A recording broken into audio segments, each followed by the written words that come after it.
У гэтым годзе я пачала размаўляць па-беларуску. У гэтым годзе я пабачыла зуброў. У гэтым годзе я пазнаёміўся з неймавернымі людзьмі, з якімі раздзяляю працу ў Забізяпе. 10 раз да нас прыйшлі са словамі «О, гэта ж вы, Забізяп». Мы зладзілі 4 вандроўкі па Беларусі і паказалі вам самыя цікавыя мясціны.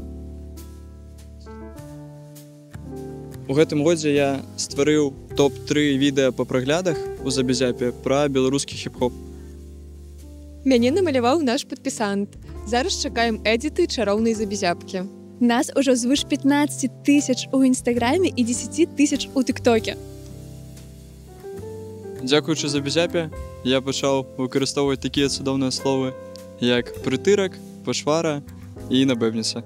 Звязаўся з добрай кампаніяй. А якія вашы вынікі года? Дзяліцеся ў каментарах.